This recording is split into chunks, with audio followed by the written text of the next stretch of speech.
Un policía corrupto cree que una chica guapa en un Mercedes es una forma fácil de ganar dinero.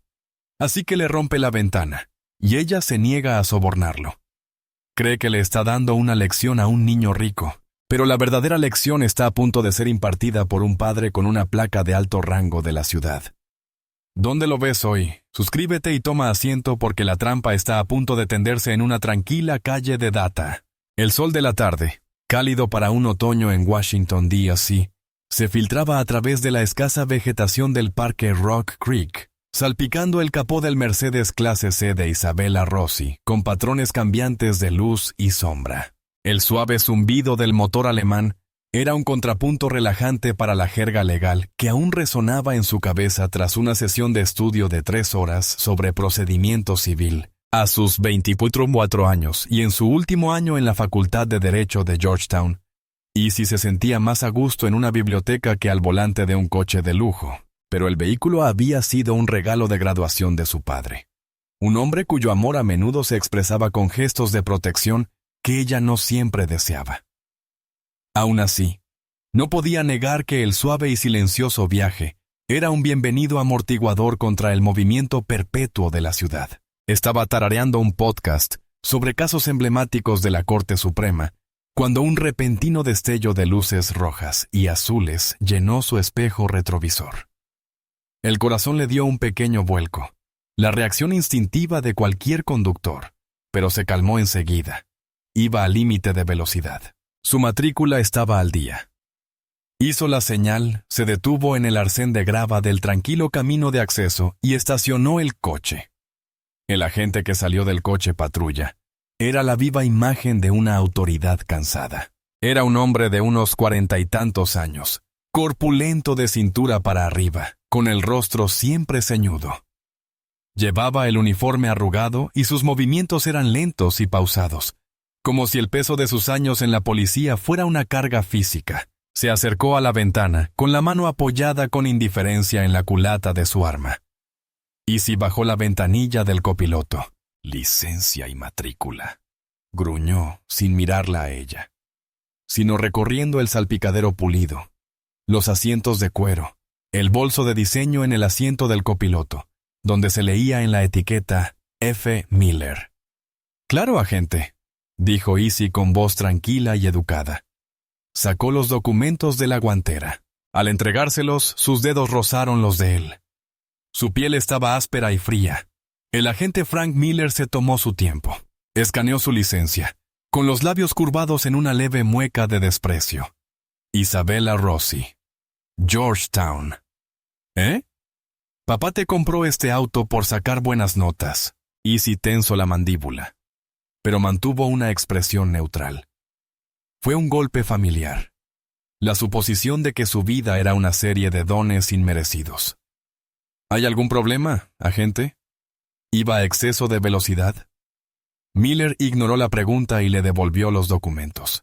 Se inclinó, apoyando sus fornidos antebrazos en el marco abierto de la ventana, acercando su rostro incómodamente. Su aliento olía a café rancio y nicotina. «Lo curioso es», dijo, olfateando el aire teatralmente, «huelo a marihuana. A ustedes, los de Georgetown, les encanta esa cosa, ¿verdad?» A Izzy se le heló la sangre, pero no de miedo. Era la ira fría y clara de la injusticia. «Oficial, con el debido respeto, no hay marihuana en mi coche. Nunca lo he usado en mi vida. Eso dicen todos». Miller rió entre dientes, un sonido bajo y desagradable. Se enderezó, con los ojos brillando con una mirada depredadora. Había visto el coche, la ropa cara, la prestigiosa universidad en su identificación. Vio un cajero automático andante. «Mira, lo entiendo.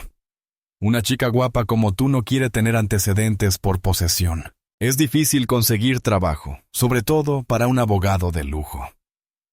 Dejó la amenaza en el aire. La mente de Izzy, entrenada para identificar maniobras legales, vio su estrategia con total claridad. Estaba estableciendo una premisa falsa para obtener una demanda. Ella guardó silencio, esperando a que cayera la otra pata. «Te diré algo», dijo Miller, bajando la voz hasta convertirse en un susurro conspirativo. Tenemos este fondo de beneficencia para la policía. Nos encargamos de los nuestros. Ya sabes, una pequeña contribución puede hacer que un problema tan grande como este desaparezca. Un error administrativo ocurre a menudo. Easy lo miró fijamente, con una mirada impasible. La corrupción informal era impresionante.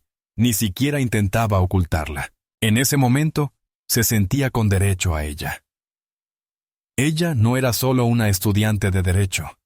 Era la hija de Anthony Rossi, un hombre que había cimentado toda su carrera sobre la base de la integridad.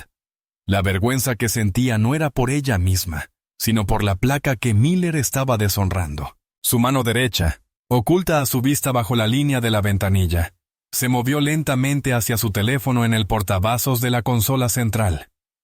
Tocó la pantalla 2 veces, activando el acceso directo de la aplicación de notas de voz. Un pequeño icono rojo comenzó a parpadear. Era un hábito que su padre le había inculcado en cualquier encuentro cuestionable con la autoridad. Documente todo. Oficial Miller, comenzó con voz perfectamente tranquila y mesurada. Creo que lo que sugiere es una violación del título 18, sección 2011 del Código de EU, que trata sobre el soborno de funcionarios públicos. Además, inventar una excusa para detener una extorsión constituye un delito grave. No hay marihuana en mi coche y no contribuiré a ningún fondo. Vio un destello de sorpresa en sus ojos, rápidamente reemplazado por una rabia oscura y latente. No estaba acostumbrado a esto. Estaba acostumbrado al miedo, la sumisión y la súplica entre lágrimas. «Te crees listo, ¿verdad?», gruñó, desvaneciéndose su aire campechano. Una niña rica con el abogado de su padre en marcación rápida. «Soy estudiante de Derecho, señor», dijo Easy. «Y conozco mis derechos.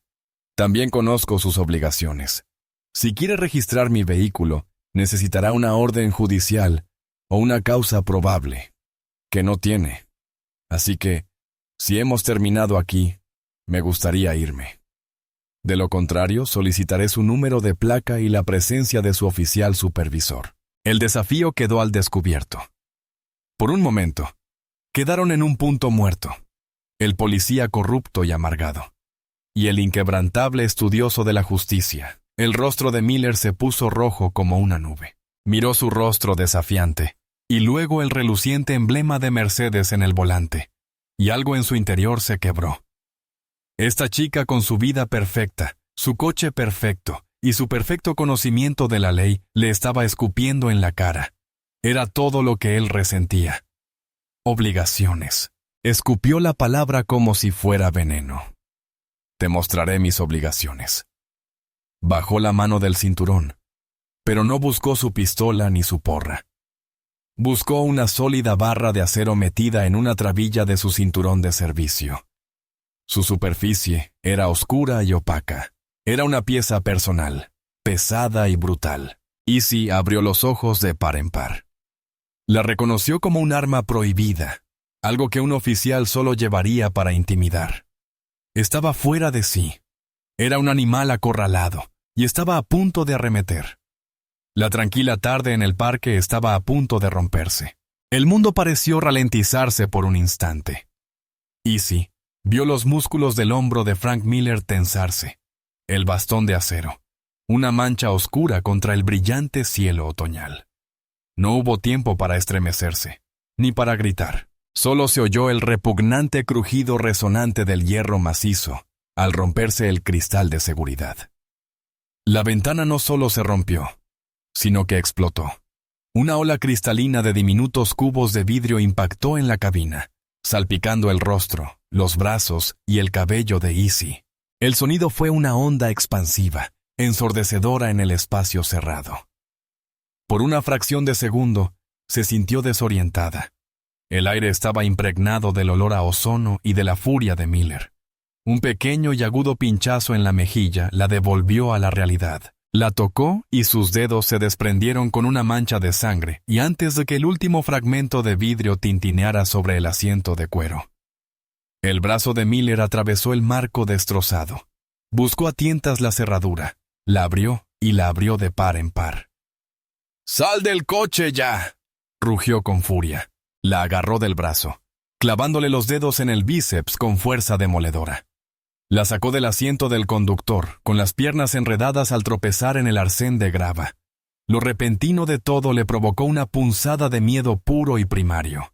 Un miedo que su mente legal no podía racionalizar, pero bajo el miedo, una parte fría y metódica de su cerebro tomaba notas.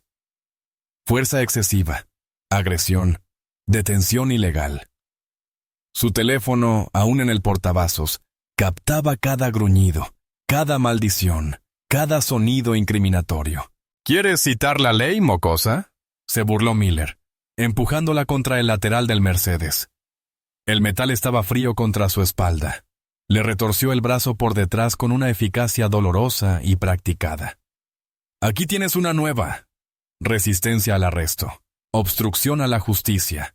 El trinquete metálico de las esposas, cerrándose alrededor de sus muñecas, fue sorprendentemente ruidoso. Las apretó demasiado. El acero se le clavó en la piel. Cada acción era una muestra de dominio. Una cruda exhibición de poder destinada a humillarla y aterrorizarla hasta la sumisión. Creía que la estaba destrozando. No podía estar más equivocado. Con cada acto ilegal que cometía, no construía su caso, sino el de ella. La porra ilegal, ahora guardada en su cinturón, era la pieza central. «Tienes derecho a guardar silencio», empezó, recitando la advertencia a Miranda con una velocidad aburrida y desdeñosa. Fue una farsa. La empujó hacia la puerta trasera abierta de su patrulla. «Todo lo que digas puede y será usado en tu contra en un tribunal». «Sin duda lo será», dijo Easy con voz tranquila pero firme. El comentario le valió un fuerte empujón hacia el asiento trasero. La puerta se cerró de golpe, con el eco de la puerta de una celda. El interior del coche era sofocante, olía a sudor y a ambientador barato. Una gruesa mampara de plástico la separaba de los asientos delanteros. Estaba prisionera. Cuando Miller volvió al asiento del conductor, ella lo vio a través de la mampara. Su rostro se sonrojó con una satisfacción triunfante y desagradable. La miró por el retrovisor, con una sonrisa cruel en los labios. Creyó haber ganado. Había derribado al niño rico, poniéndola en su lugar. Ignoraba que no solo había arrestado a una estudiante de derecho, le había entregado en bandeja de plata un caso que definiría su carrera, y él era el acusado estrella. El camino a la comisaría era un torbellino de calles suburbanas. Easy se concentró en su respiración, reprimiendo el pánico que amenazaba con invadirla. Le dolían las muñecas. Un pequeño trozo de vidrio se le clavaba en el cuero cabelludo, pero tenía la mente despejada. Catalogó cada detalle, la hora, el lugar, la causa inventada de la detención, la solicitud explícita de soborno, el uso de un arma no reglamentaria, el uso excesivo de la fuerza, el arresto injusto. Visualizó la denuncia que presentaría, la demanda civil, el informe a la oficina de denuncias policiales. Pensó en su padre. Durante años había luchado por escapar de su sombra, por demostrar que era más que la hija del jefe Rossi. Le molestaban las suposiciones que la gente hacía, las puertas quedaban por abiertas para ella. Ahora, por primera vez, la ironía era aplastante.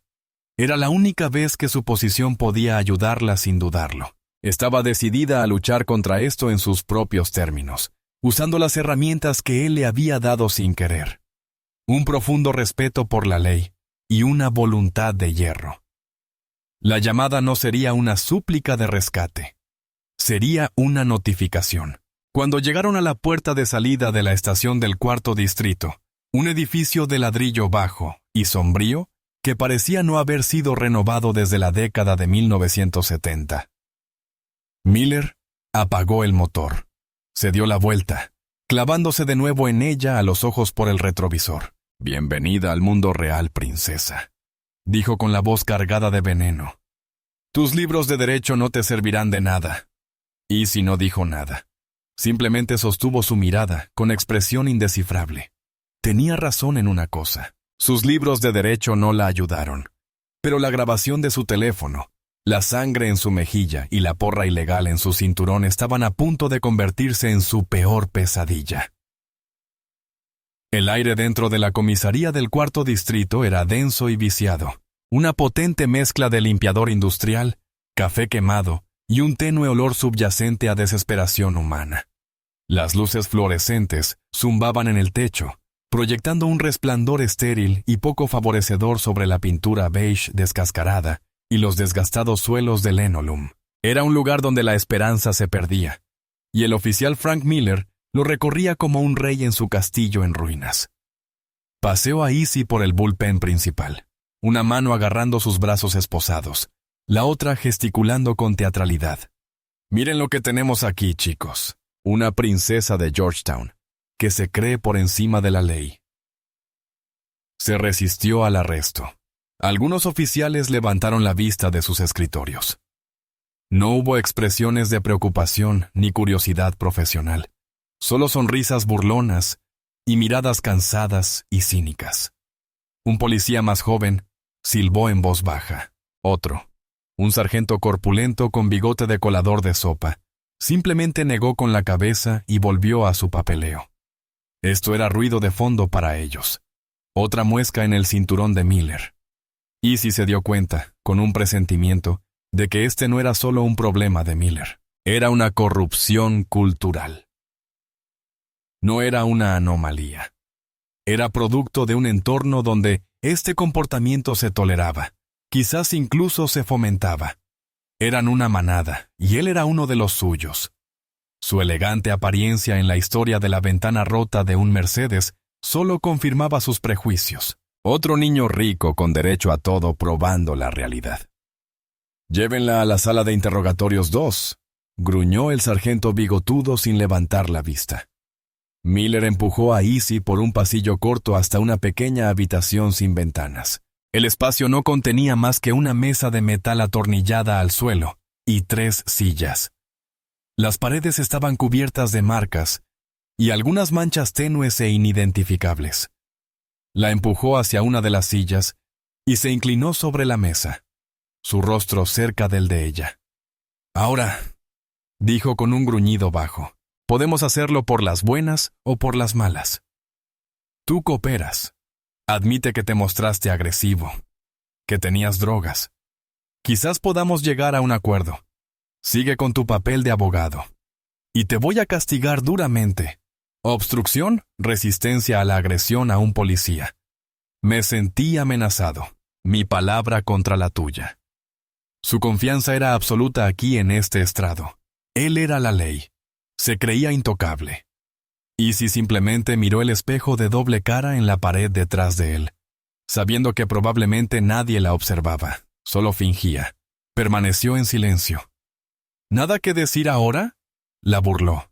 «Gata, ¿te comiste la lengua o se te cayó la cuchara de plata?». La dejó allí, cerrando la puerta con un fuerte portazo que la hizo estremecer. El silencio que siguió fue denso. Probó las esposas. Estaban brutalmente apretadas y su circulación comenzaba a protestar. Respiró hondo, luchando contra la claustrofobia. La ira era como un carbón candente en su estómago, pero sabía que debía mantener la compostura. El pánico era un lujo que no podía permitirse. Repasó los hechos de nuevo, fijándolos en su memoria. La grabación era su as en la manga, la verdad objetiva que desmentiría todas las mentiras de Miller. Pasó una hora. Era una táctica clásica de intimidación. Dejar a la sospechosa sola, sumida en su propio miedo e incertidumbre.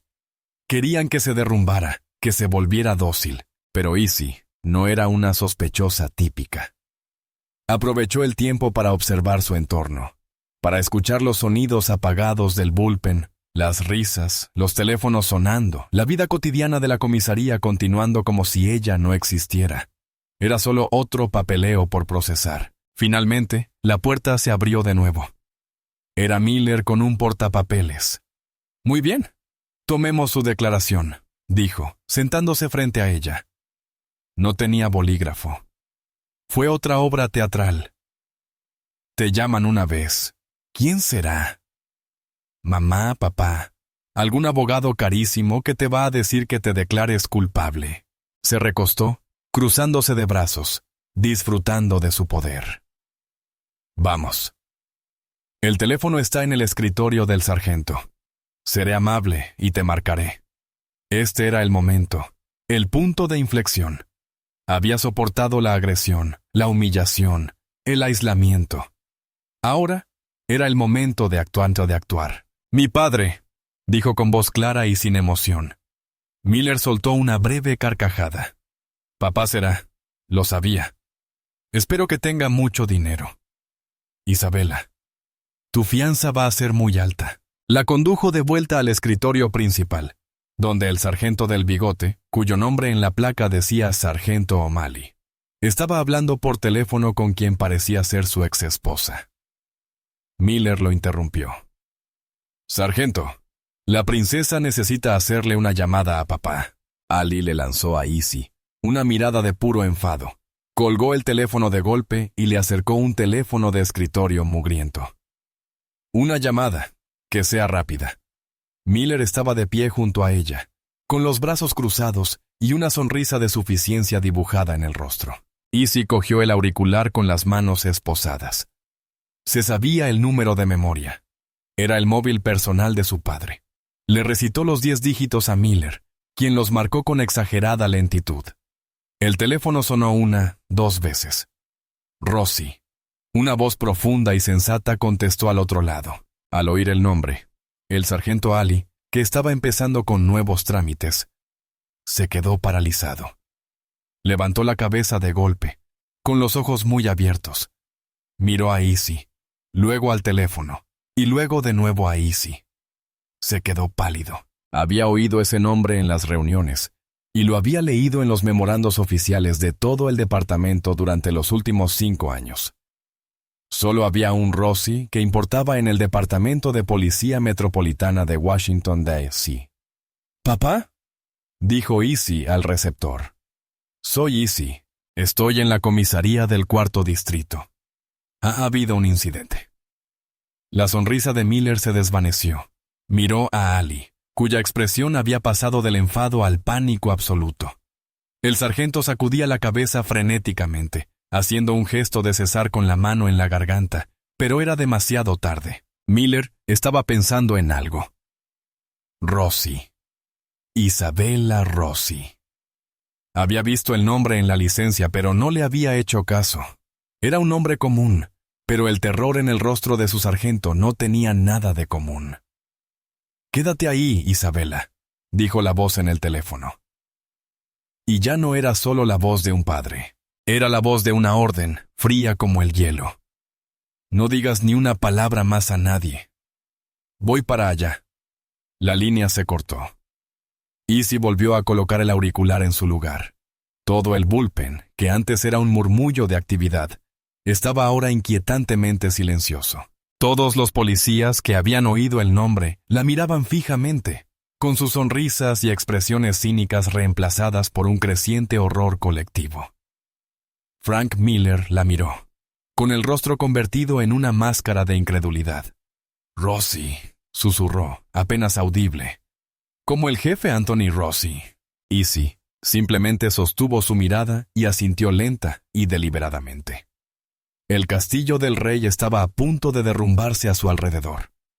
El silencio que se apoderó del bullpen del 4º distrito fue profundo y absoluto. Fue como si se hubiera accionado un interruptor, sumiendo la sala mugrienta y caótica en un estado de animación suspendida. El teléfono dejó de sonar. Los teclados dejaron de sonar, e incluso el zumbido de las luces fluorescentes pareció atenuarse. Todos los oficiales en la sala estaban paralizados, con la mirada fija en el cuadro imposible de la recepción. El petulante y brutal oficial Miller, ahora pálido como un fantasma. El aterrorizado sargento O'Malley, que parecía a punto de sufrir un infarto, y la joven con ropa de diseñador, con las muñecas aún atadas por las 2 esposas apretadas de Miller, y una expresión de calma desconcertante. Frank Miller sintió un escalofrío que le recorrió la espalda, una sensación que no experimentaba desde que, como novato, se enfrentó a un sospechoso con un cuchillo. Miró fijamente a Izzy, viéndola realmente por primera vez. La aguda inteligencia en sus ojos, la orgullosa expresión de su mandíbula, todo estaba ahí. El parecido era inconfundible. Acababa de agredir, arrestar ilegalmente e intentar extorsionar a la única hija del jefe de policía Anthony Rossi, un hombre conocido en la policía como el Martillo, un hombre que se había forjado una reputación temible gracias a su política de tolerancia cero con la corrupción. No, susurró Miller, negando con la cabeza. No mientes. Pero en su mirada firme vio que no era así, y lo vio en el terror frenético y deslumbrante de cada uno de sus compañeros. La manada que lo había apoyado en silencio hacía apenas unos minutos, ahora lo miraba como si fuera un muerto viviente. Ya no eran sus aliados. Solo fueron testigos de su suicidio profesional. El sargento Ali salió de detrás de su escritorio, agitando las manos inútilmente. «¿Miller? ¿Qué hiciste? Dios mío, Frank, ¿qué hiciste?» Buscó a tientas la llave de las esposas en su cinturón. «Quítaselas ahora mismo». Miller estaba paralizado, su mente repasando a toda velocidad los acontecimientos de la última hora. El olor a marihuana falsa, la petición de soborno, la porra de acero ilegal, la ventana rota, el empujón, las burlas. Era una letanía de delitos que merecían el despido, y eso sin considerar la identidad de su víctima. Había sellado su propio destino. Y la grabación, cuya existencia desconocía, documentaba cada clavo que había clavado en su propio ataúd. Las puertas principales de la comisaría se abrieron con una fuerza que las hizo golpear contra las paredes de ladrillo. 2 agentes uniformados, que habían estado afuera, prácticamente se pusieron firmes. Anthony Rossi entró en la comisaría. Era un hombre de unos 50 años, alto y delgado, con una mata de pelo canoso y un rostro que parecía tallado en granito. Vestía su impecable uniforme de gala, adornado con las medallas y distinciones de una carrera de 30 años. Pero no era el uniforme lo que dominaba la sala. Era el aura de absoluta y fría autoridad que irradiaba. Sus ojos, del mismo gris inteligente que sus hijas, recorrieron el bullpen. Sin perder nada, se posaron en Miller. Luego en las muñecas esposadas de Easy, y luego en el pequeño corte sangrante de su mejilla. La temperatura en la habitación bajó 10 del sargento Ali, dijo el jefe Rossi, con una voz peligrosamente baja. Todos los oficiales en la sala se estremecieron. «Quítenle las esposas a mi hija ahora mismo». O'Malley, forcejeando con la llave, finalmente logró abrir las esposas. Easy se frotó las muñecas. Las marcas rojas y crudas se le marcaban con fuerza en la piel. No corrió hacia su padre. Se mantuvo firme, con la barbilla en alto. Esta era su lucha. Él estaba allí como su testigo, no como su salvador. El jefe Rossi caminó lenta y deliberadamente hacia Frank Miller. Sus pasos resonaron en la habitación silenciosa. Se detuvo justo frente al oficial, ahora tembloroso. No alzó la voz, no tenía por qué. «Oficial Miller», dijo con voz grave y amenazante. «Debe entregar su arma, su placa y su identificación departamental al sargento O'Malley. Luego me esperará en la sala de interrogatorios 2. No hablará con nadie. ¿Entendido?» Miller, sudando profusamente, solo pudo asentir con la cabeza. Desenfundó su arma con manos temblorosas y la dejó sobre el escritorio. Se quitó la placa. Sintió como si se estuviera desprendiendo de su propia piel. Rossi centró su atención en su hija. Por un instante, la máscara de hierro del jefe se desvaneció y apareció el rostro de un padre preocupado. «¿Estás bien, Isabela?» «Estoy bien, papá», dijo con voz firme. «Pero tengo una grabación de todo el incidente desde el momento en que me detuvo. Me pidió un soborno, y cuando me negué y cité la ley, me rompió la ventana con una porra ilegal y me arrestó por resistirme». Al mencionar la grabación y el arma ilegal, un murmullo recorrió a los oficiales reunidos. O'Malley parecía estar enfermo. Esto no fue solo una situación de... Él dijo, ella dijo, con la hija de un hombre poderoso. Fue un caso documentado. Claro y claro, de mala conducta grave y acción criminal.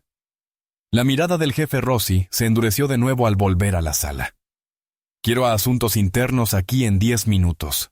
Quiero que cierren toda la comisaría. Que nadie salga. Todos los oficiales de este turno prestarán declaración. Sargento O'Malley asegurará la patrulla del oficial Miller como prueba. Revise la grabación de la cámara del tablero inmediatamente. Quiero saber por qué la apagaron. Ali, impulsado por una orden directa, gritó: «Sí, señor», y se apresuró a obedecer. El mensaje era claro. Ya no se trataba solo de Frank Miller. Se trataba de la cultura que había permitido que un Frank Miller se enconara. Las sonrisas burlonas, la aceptación despreocupada de su corrupción. Anthony Rossi lo había visto todo de un vistazo. Miller no solo se enfrentaba al jefe. Se enfrentaba a un padre que había recibido la excusa perfecta para limpiar la casa. Y la tormenta apenas comenzaba. La sala de interrogatorios número 2, que hasta hacía poco había sido la cámara de tortura personal de Frank Miller, ahora se sentía como su tumba. Estaba sentado a la mesa de metal, una patética figura uniformada, despojada de su autoridad. Frente a él se sentaba el jefe Anthony Rossi, un juez silencioso e imponente. Izzy estaba junto a su padre no como una niña asustada buscando refugio, sino como la principal testigo de cargo. Una capitana de asuntos internos, una mujer de rostro severo llamada Díaz, estaba junto a la puerta, con su libreta lista. «Isabela», dijo el jefe Rossi, con voz tranquila pero con la fuerza de una orden. «Reproduce la grabación». Izzy sacó su teléfono con las manos perfectamente firmes. Tocó la pantalla, y el pequeño altavoz llenó la pequeña habitación con los sonidos de esa tarde. Primero, la voz de Miller, llena de falsa bondad y condescendencia. «Papá te compró este coche por sacar buenas notas». Luego la acusación inventada. «Huelo a marihuana». La sala se llenó de tensión mientras la voz de Miller explicaba el soborno. Una pequeña contribución puede hacer que un problema tan grande como este desaparezca. Miller se desplomó en su silla, con el rostro pálido. Escuchar sus propias palabras tan descaradas y corruptas era condenatorio. Entonces llegó la voz de Izzy, fría y precisa, citando la ley federal. El sonido de la ira creciente de Miller. «Te crees listo, ¿verdad? ¿Verdad?» Y finalmente, el clímax sonoro que hizo retroceder visiblemente al capitán Díaz. El crujido agudo y desagradable del bastón de acero, seguido de la explosión cristalina de la ventana y la brusca inhalación de Izzy. La grabación continuó, captando las órdenes rugientes de Miller y el sonido de las esposas. Al terminar, un silencio denso llenó la habitación. El teléfono había captado la cruda verdad. Era irrefutable. «Capitán Díaz», dijo Rossi sin apartar la vista de Miller. «Por favor, que un oficial recupere la porra no reglamentaria del oficial Miller de su cinturón de servicio como prueba». Llamaron a un oficial joven y nervioso. Se acercó con cautela a Miller, extrajo la pesada varilla de acero y la colocó en una bolsa de pruebas que sostenía Díaz. Ella la etiquetó cuidadosamente. «Esta es un arma prohibida, jefe», confirmó. «La simple posesión es motivo de despido inmediato». «Estoy al tanto», dijo Rossi. Finalmente miró directamente a Miller, cuyos ojos recorrieron la habitación como un animal atrapado. «¿Sabes, Miller? Te hemos estado vigilando a ti y a tu equipo aquí en la cuarta durante meses. Sabíamos que algo andaba mal. Hemos estado rastreando un patrón de paradas de tráfico sospechosas sin multas, seguidas de inexplicables depósitos de efectivo en ciertas cuentas. Solo necesitábamos algo para destaparlo todo. Algo sólido. Necesitábamos que alguien se descuidara». Señaló a su hija. «Y te descuidaste. Elegiste el coche equivocado. Elegiste al conductor equivocado. Y nos diste todo lo que necesitábamos en bandeja de plata». El segundo giro le cayó a Miller como un golpe físico. Esto no fue casualidad. Se había topado con una investigación preexistente. No era solo un policía corrupto al que atraparon.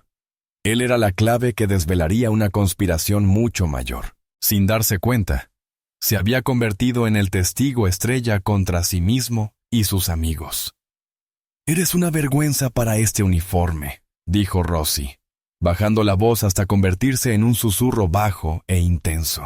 Te aprovechas de los ciudadanos que juraste proteger. Manchas el nombre de cada buen oficial que arriesga su vida a diario.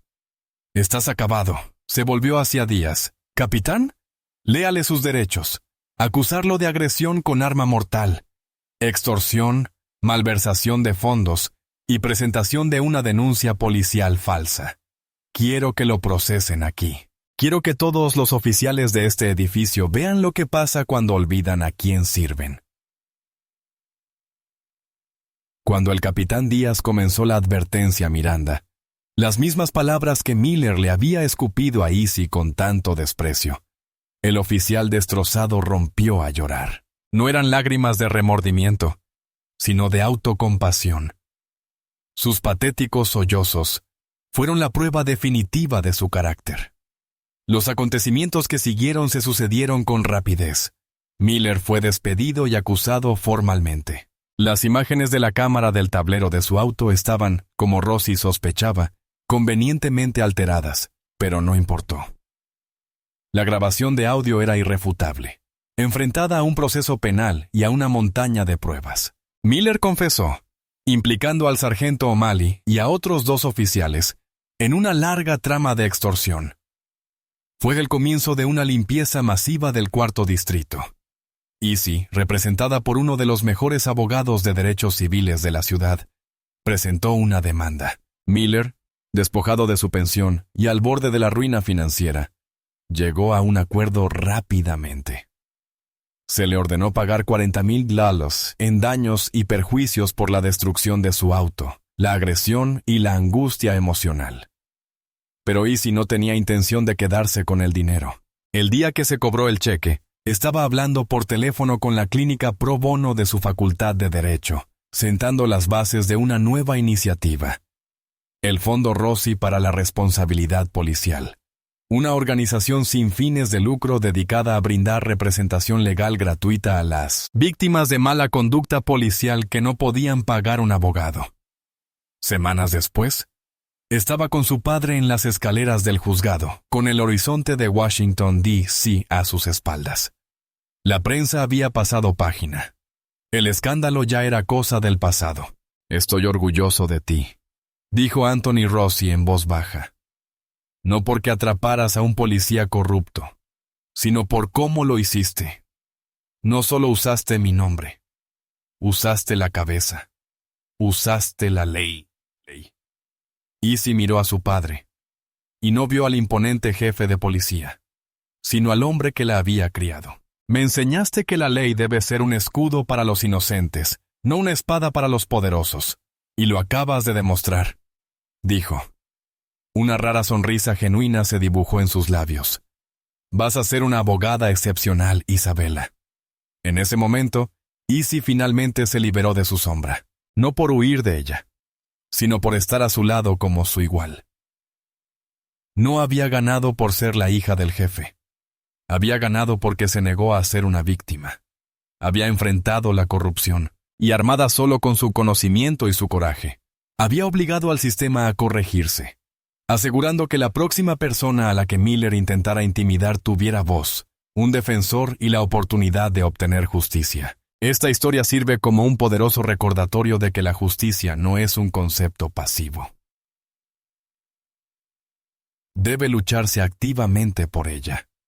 La ley, cuando se ejerce con valentía e inteligencia, puede ser el gran ecualizador, incluso contra quienes se supone deben defenderla. La trayectoria de Easy nos muestra que la verdadera fuerza no reside en el poder que heredas, sino en los principios que estás dispuesto a defender, sin importar el costo personal. Su decisión de convertir su victoria personal en un servicio público. La creación del fondo legal es el verdadero legado de la historia, transformando un momento traumático en una herramienta duradera para el bien. ¿Qué fue lo más satisfactorio de la caída de Miller? ¿Alguna vez te has sentido impotente ante alguien con autoridad? Comparte tu opinión en los comentarios. Tus historias y perspectivas son lo que hace a esta comunidad tan poderosa. Gracias por ver, Pota.